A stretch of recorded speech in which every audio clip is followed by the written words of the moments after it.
Experience is the best teacher.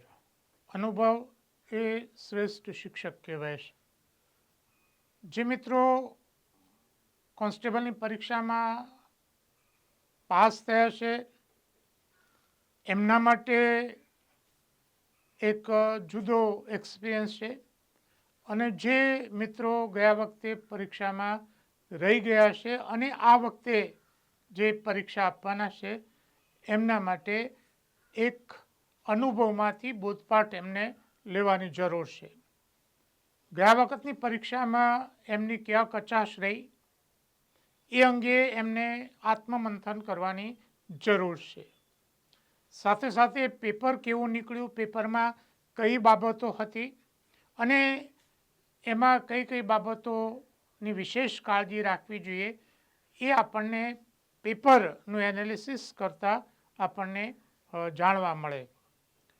નમસ્કાર મિત્રો, અક્ષર અકાદમીના online platform પર હું પ્રોફેસર ડૉક્ટર બી રાઠોડ આપનું સ્વાગત કરું છું.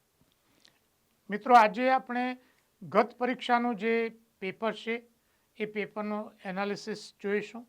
એના કયા ટોપિકમાંથી કેટલા માર્ક્સ પૂછાય તે, અને વર્ષોના મારા અનુભવના આધારે એમાં કઈ સ્ટ્રેટેજી અપનાવવી જોઈએ તેમજ કઈ બાબતોની વિશેષ કાળજી રાખવી જોઈએ એ અંગેની વાત હું તમને આજે કરીશ.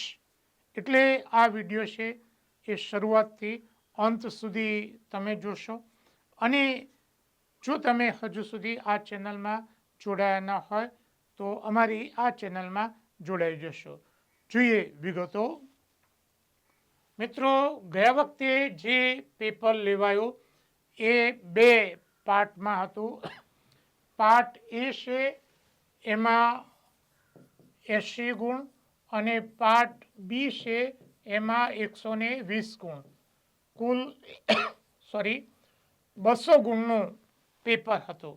અને એમાં જે પ્રશ્નો જે પૂછાય એમાં પાર્ટ એમાં 30 માર્ક્સનું રિઝનિંગ, 30 માર્ક્સનું મેથ્સ અને 20 માર્ક્સનું કોમ્પ્રિહેન્શન ઇન ગુજરાતી ભાષામાં અર્થગ્રહણ.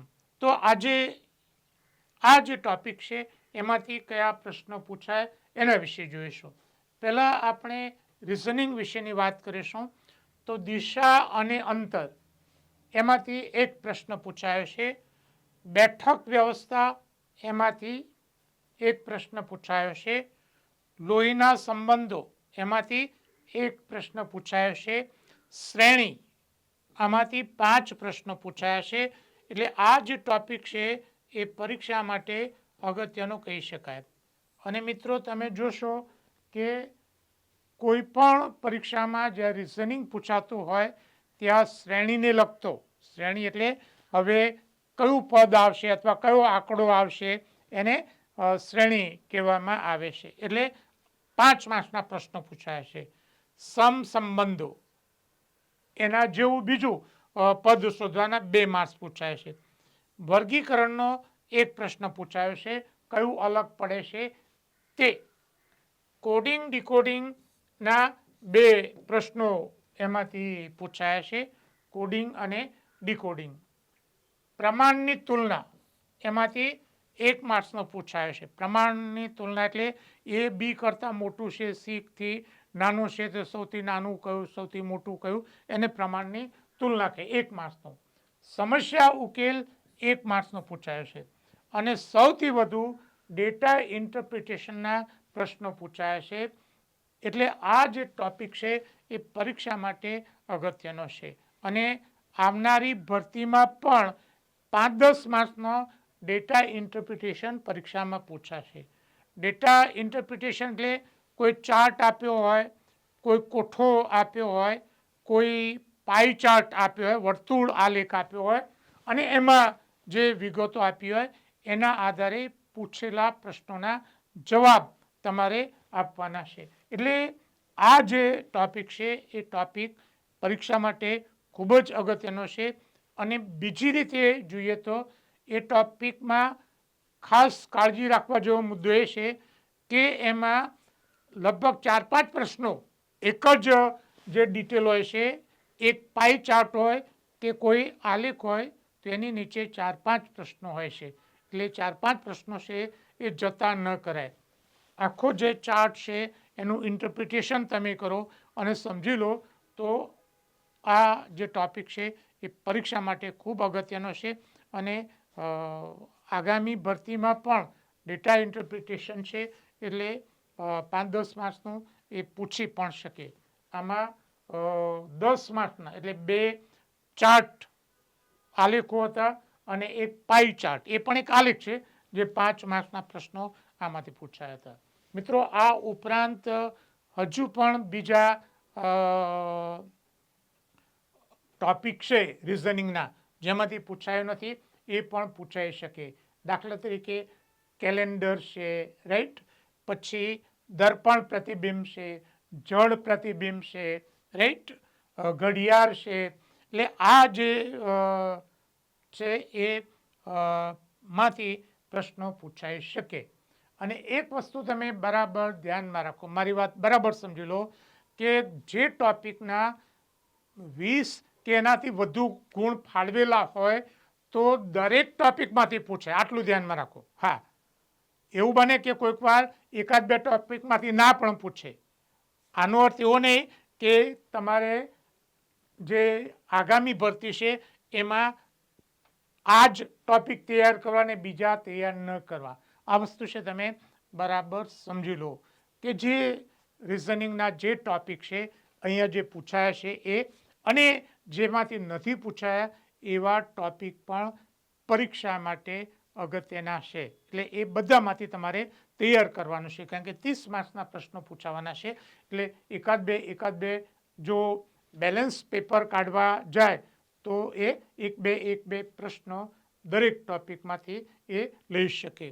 આ ઉપરાંત બીજા જે તર્કશાસ્ત્રને લગતા જે પ્રશ્નો છે, કથન અને નિષ્કર્ષ, દલીલ, વેન આકૃતિ, એવા પ્રશ્નો પણ આમાં આવી શકે. એટલે એ જે મુદ્દા છે એ મુદ્દા ભલે અહીંયા પૂછાયા નથી પણ પરીક્ષા માટે અગત્યના છે એટલે તમારે તૈયાર કરવાના છે.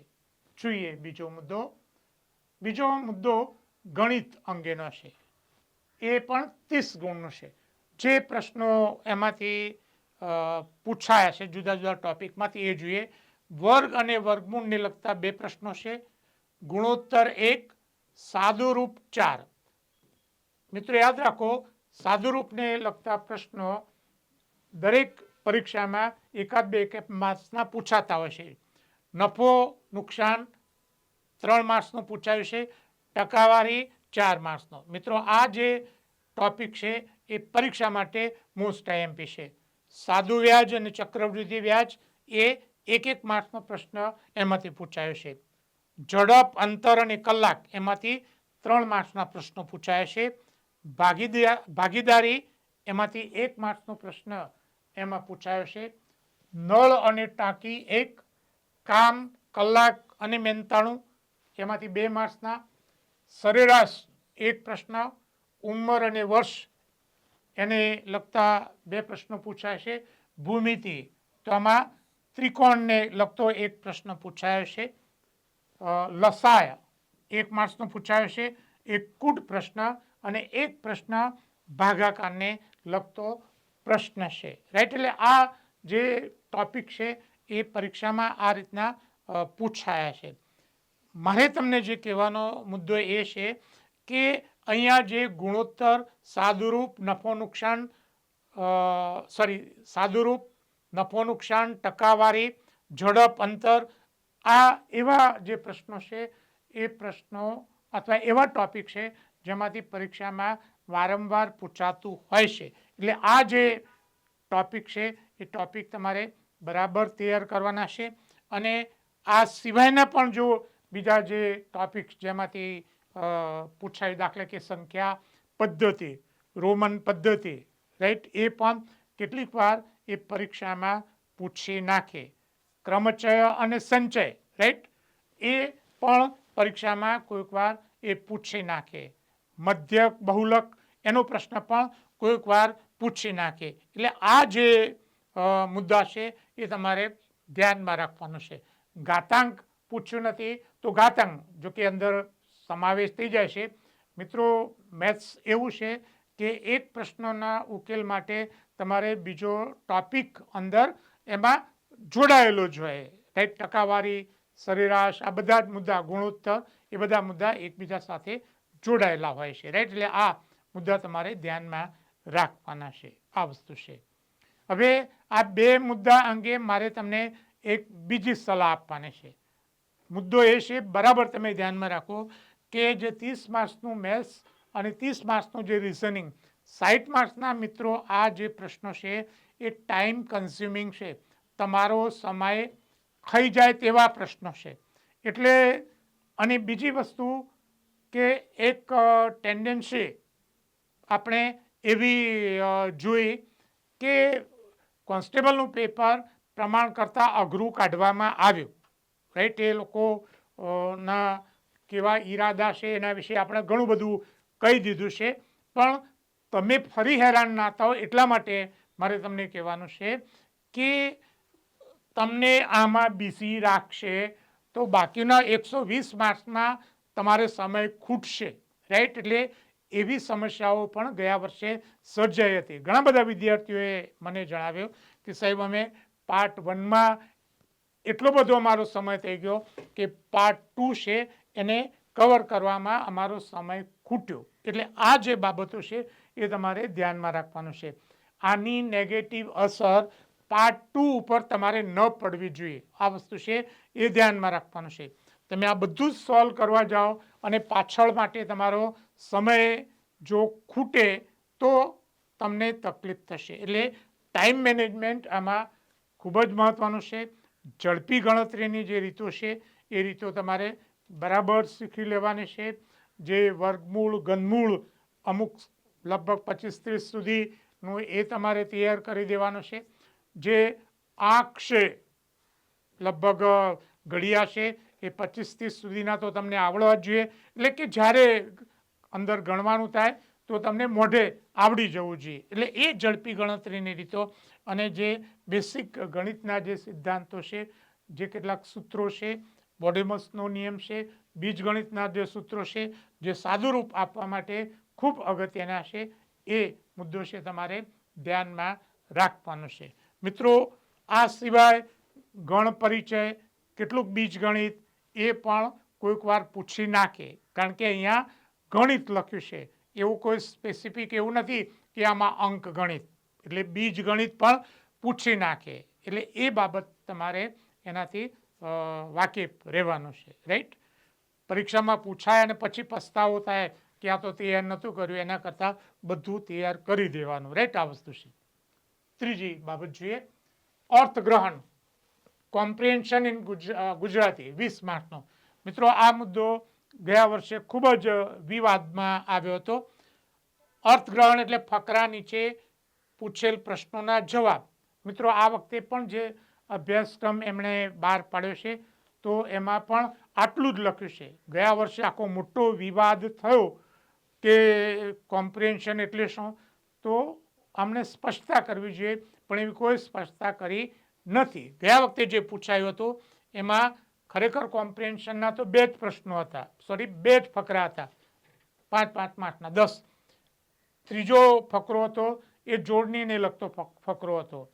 તમારે સાચી જોડણી શોધવાની હતી અને એમાં ફકરો ન વાંચો તો પણ જોડણી આવડે તો એ તમે એનો જવાબ લખી શકો, એ પ્રકારનો પ્રશ્ન હતો.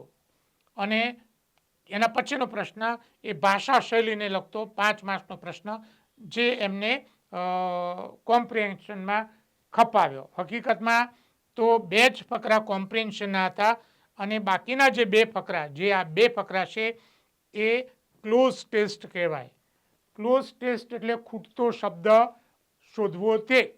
ક્લોઝ ટેસ્ટ એટલે ખૂટતો શબ્દ શોધવો તે.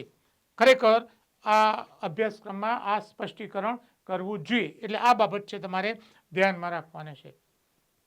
અનુભવમાંથી બોધપાઠ એ છે કે તમારે જોડણીનો મુદ્દો તૈયાર કરી દેવાનો, કારણ કે અહીંયા 5 માર્ક્સનો પૂછ્યો છે, રાઈટ. એટલે આ જે મુદ્દો છે, અને ગયા વર્ષે તો હસમુખ પટેલ સાહેબે બધાને ગેરમાર્ગે દોર્યા હતા, એમના વિડીયો દ્વારા કે વ્યાકરણ નહીં પૂછાય એટલે વિદ્યાર્થીઓએ કર્યું નહીં. પણ આ વખતે તમારે એ બાબત, અને હું તમને એટલી વાત કહીશ કે આવી મૂર્ખામી નહીં કરે તમને ફરીથી વિડીયો કરવાની કે આમાં આ પૂછાશે નહીં પૂછાશે, કારણ કે એમને પણ બોધપાઠ મોટો મળી ગયો છે. રોજ અઠવાડિયામાં 4 વખત સોશિયલ મીડિયામાં આવીને આ રીતના ખાલી પ્રસિદ્ધિ માટેના પ્રયાસો કરતા હતા, પણ એમને પણ એમની ભૂલ સમજાઈ ગઈ છે. એટલે તમારે 20 માર્ક્સનું છે એમાં કવર કરવા માટે આ મુદ્દો તમારે ધ્યાનમાં રાખવાનો છે. એક બીજી મારે તમને સલાહ છે કે આ લોકો 40% ફરજિયાત કર્યું છે. હા, ક્લાસ 1-2માં 40%ની કોઈ જોગવાઈ નથી, પીઆઈમાં નથી, પણ આમાં 40%ની જોગવાઈ છે. એટલે મારે તમને સલાહ આપવાની અથવા સૂચન છે એ છે કે આ જે 20 માર્ક્સનું છે એ 20માંથી જેટલા મેક્સિમમ માર્ક્સ લાવવાનો પ્રયાસ કરશો એટલો તમને ફાયદો થશે. એટલે જો 20માંથી 20 લાવશો તો પછી બાકીના જે પ્રશ્નો છે મેથ્સ રિઝનિંગના એમાંથી તમે બીજા 12 લાવશો એટલે તમે 40% સુધી પહોંચી જશો. એનો અર્થ એવો નહીં કે તમારે 32 લાવીને બેસી રહેવાનું છે, પણ 32થી ઓછા તો કોઈ પણ સંજોગોમાં ન આવવા જોઈએ. એ છેલ્લી લિમિટ છે, એ તમારે ધ્યાનમાં રાખવાનું છે. અને એ 32ની લિમિટ કવર કરવા માટે આ 20 માર્ક્સના પ્રશ્નો એ તમારા માટે જડીબુટ્ટી સમાન પુરવાર થશે. એટલે આ બાબત તમારે અહીંયા ધ્યાનમાં રાખવાની છે. જોઈએ એના પછીનો મુદ્દો. હા, હવે પાર્ટ બી 120 ગુણ, એમાં બંધારણ એ 32 ગુણનું પૂછાયું છે. મિત્રો અહીંયા હું તમને થોડીક સ્પષ્ટતા કરી દઉં. હું રોજે રોજ જુદી જુદી જે કલમો છે એને લગતા વિડીયો મૂકું છું. 4-5 દિવસ પહેલાં મેં વિડીયો મૂક્યો. એક દર્શક મિત્રની કોમેન્ટ આવી અને એને કહ્યું કે સાહેબ નાગરિકતા અભ્યાસક્રમમાં નથી, નાગરિકતા અભ્યાસક્રમમાં નથી, આ ટોપિક અભ્યાસક્રમમાં નથી. મિત્રો એવા કોઈ વેમમાં રહેશો નહીં, એવા કોઈ વેમમાં રહેશો નહીં કે બંધારણના જે ટોપિક કોન્સ્ટેબલમાં અભ્યાસક્રમમાં છે એમાંથી જ પૂછાશે અને બીજામાંથી નહીં પૂછાય એવા કોઈ વેમમાં રહેશો નહીં. ગયા વખતે જે બંધારણનો અભ્યાસક્રમ નક્કી કર્યો હતો છતાં કયા બહારના જે પ્રશ્નો, બહારના એટલે સીધા બંધારણ સાથે જોડાયેલા સીધા નથી પણ પરોક્ષ રીતે જોડાયેલા એવા પ્રશ્નો પૂછાયા, અને એટલા માટે મેં એનો અહીંયા વર્ગીકરણ કર્યું છે. આ તમે ધ્યાનમાં રાખો. જે ભાઈએ મને સવાલ કર્યો કે નાગરિકતાનો સવાલ મીન્સ અભ્યાસક્રમમાં નથી, તો 1 માર્ક્સનો પ્રશ્ન ગયા વર્ષે કોન્સ્ટેબલમાં નાગરિકતાનો પણ પૂછાયો હતો. નાગરિકતાનો નિર્ણય સંસદનો જે સાથે જોડાયેલો મુદ્દો, એટલે આ પ્રશ્ન 1 માર્ક્સનો એમાં પરીક્ષામાં પૂછાયો હતો. એટલે આ વસ્તુ છે એ ધ્યાનમાં રાખો. હા, બીજું લોકપાલ અને લોકાયુક્તને લગતા 2 પ્રશ્નો. મિત્રો આ સીધું બંધારણમાં આપેલી વિગત નથી. કોઈ જો સારું બંધારણનું પુસ્તક હશે તો એમાં પરિશિષ્ટમાં વિગતો છે. જેમ કે મારું પુસ્તક છે ભારતીય બંધારણ અને રાજ્ય વ્યવસ્થા, તેમાં લોકપાલ અને લોકાયુક્તની વાત છે. રાષ્ટ્રીય પ્રતીક 1 માર્ક્સનો પૂછાયો. અસંવૈધાનિક સંસ્થાઓ એટલે કે જે બંધારણીય સંસ્થાઓ અને બિન બંધારણીય જેનો બંધારણમાં ઉલ્લેખ નથી તે 1 માર્ક્સનો પ્રશ્ન એમાં પૂછાયો. સુપ્રીમ કોર્ટના મહત્વના કેસો, સુપ્રીમ કોર્ટના જે અગત્યના જે કેસો છે એ સીધા બંધારણ સાથે જોડાયેલા નથી, પણ 1 માર્ક્સનો પ્રશ્ન એમાંથી પૂછાયો. જાહેર હિતની અરજી એ સીધું એની સાથે જોડાયેલ નથી. હા, જે બંધારણીય જે મૂળભૂત હક્કો છે એની સાથે જોડાયેલો છે, પણ 1 માર્ક્સનો પ્રશ્ન પૂછાયો. નાગરિકતાનો 1 માર્ક્સનો પ્રશ્ન પૂછાયો. એટલે 30 માર્ક્સનો અભ્યાસક્રમમાં તો 32 માર્ક્સનો પરીક્ષામાં એમાંથી પૂછાયું છે. એટલે મારે તમને સલાહ એવી છે કે બંધારણનો જે ઇતિહાસ, આમુખ, પ્રસ્તાવના, લક્ષણોથી છેક છેલ્લી કલમ સુધીની બધી વિગતો તમે તૈયાર કરો. રાઈટ. બીજું કે જે સંવૈધાનિક સંસ્થાઓ છે એને લગતી વિગત તમે તૈયાર કરો. જે બંધારણમાં જેનો ઉલ્લેખ નથી એવી જે સંસ્થાઓ છે એનો હવે તમે અભ્યાસ કરો. હું તમને 2-3 મુદ્દા આપું.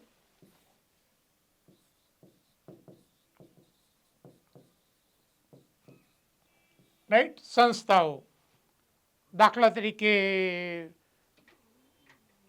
રાષ્ટ્રીય માનવ અધિકાર આયોગ છે, રાઈટ, મહિલા આયોગ છે, બંધારણીય અને બિન બંધારણીય જેનો બંધારણમાં ઉલ્લેખ નથી તે. બીજો મુદ્દો છે સંસદીય સમિતિઓ.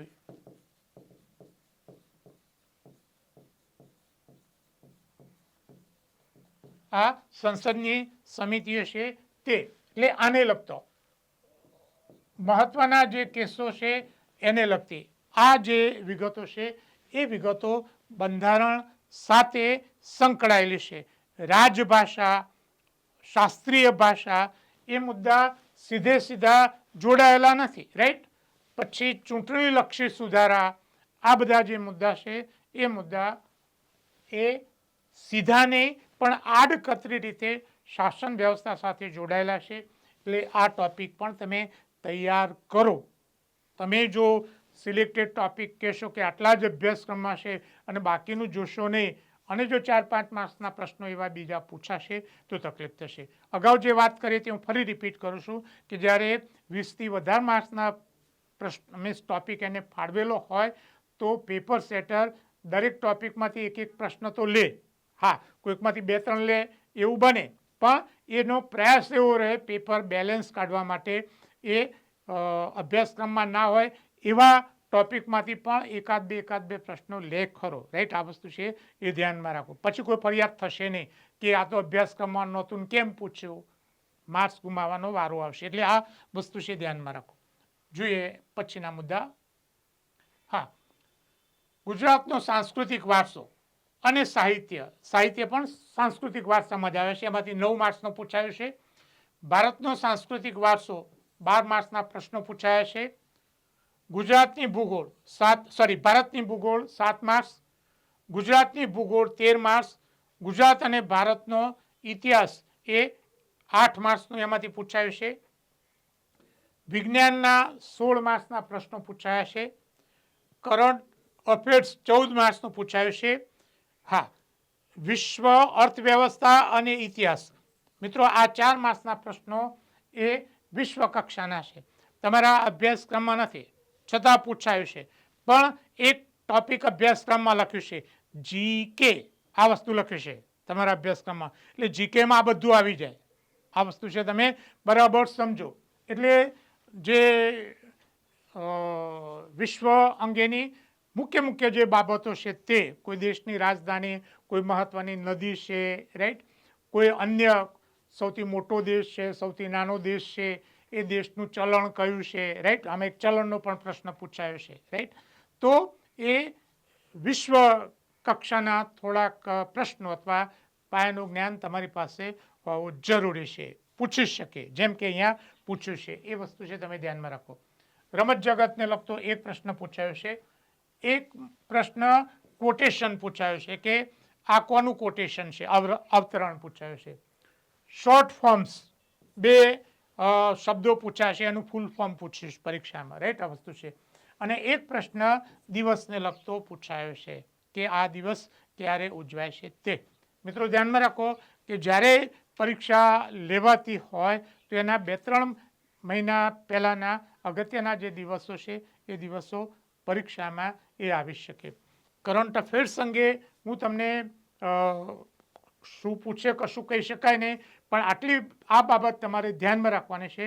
પોલીસ સાથે સંકળાયેલી જે બાબતો છે એને લગતું જે કરંટ અફેર છે એ પરીક્ષા માટે મોસ્ટ આઈએમપી હોય છે અને એમાંને લગતું પરીક્ષામાં પૂછાતું હોય છે. દાખલા તરીકે થોડાક સમય પહેલાં જ મેં વિગત મૂકી હતી કે ભારતનું સર્વશ્રેષ્ઠ પોલીસ સ્ટેશન, 1લા નંબરનું, 2જા નંબરનું અને 3જા નંબરનું, એ વિગતો મેં મારા જે ટેલિગ્રામ ચેનલ છે એમાં એ વિગતો મૂકી હતી. એટલે પોલીસને લગતી જે માહિતી છે એને રિલેટેડ જે કરંટ અફેર છે એ પરીક્ષા માટે અગત્યનું હોય છે. અવકાશને લગતી વિગતો, પર્યાવરણને લગતી જે વિગતો છે કરંટ અફેર્સ, રમત જગતને લગતી કરંટ અફેર્સની વિગતો છે એ વિગતો પરીક્ષા માટે અગત્યની હોય છે. એટલે આ રીતના તમારે તૈયારી કરવાની છે.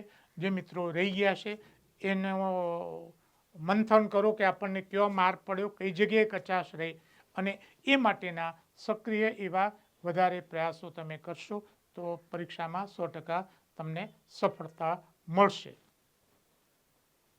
હા, હવે પોલીસ ભરતીના જે નિયમો, અન્યાયી નિયમો, જે દોડના ગુણ, 40%નું વેઇટેજ અને મેથ્સ રિઝનિંગ, એ અંગેના મારા અગાઉના જે વિડીયો છે આપે જોયા ન હોય તો એ જોઈ લેવા વિનંતી છે. વધુમાં પરીક્ષાની તૈયારી કરતા વિદ્યાર્થીઓ માટે મારી 2 મહત્વની ટેલિગ્રામ ચેનલ છે. BC રાઠોડ કરંટ અફેર્સ, કે જેમાં રોજે રોજનું કરંટ અફેર્સ એમાં મૂકવામાં આવે છે. માસિક કરંટ અફેર્સ એમાં મૂકવામાં આવે છે. નિમણૂક, એવોર્ડ્સને લગતી વિશિષ્ટ દિવસ હોય તો દિવસને લગતી વિગતો મૂકવામાં આવે છે. 7 દિવસ જુદા જુદા વિષયને લગતી એમાં પોસ્ટ મૂકવામાં આવે છે. અને 3-4 જેટલા ફ્રી વિડીયો એમાં રેગ્યુલર મૂકવામાં આવે છે. હજુ સુધી જો તમે એમાં જોડાયા ન હોય તો જોડાઈ જવા વિનંતી છે. બીજી અમારી ટેલિગ્રામ ચેનલ ગૌરવંતી ગુજરાતી છે. એમાં મેં ગુજરાતી ભાષા, સાહિત્ય અને વ્યાકરણને લગતી પોસ્ટ મૂકીએ છીએ. એટલે આ ચેનલમાં પણ જોડાયા ન હોય તો જોડાઈ જવા વિનંતી છે. વધુમાં અમે અમારું મેટર ઇન્સ્ટાગ્રામ અને ટ્વિટર ઉપર શેર કરીએ છીએ, તો મારા બંને પ્લેટફોર્મને ફોલો કરવા વિનંતી છે. વધુમાં આજનો આ વિડીયો આપને પસંદ આવ્યો હોય તેને લાઈક કરીને શેર કરવાનું ભૂલતા નહીં. અને હજુ સુધી જો તમે અમારી આ ચેનલને સબસ્ક્રાઈબ ન કરી હોય તો એને સબસ્ક્રાઈબ કરી દેશો અને બેલ આઇકોનને ચાલુ કરવાનું ભૂલતા નહીં.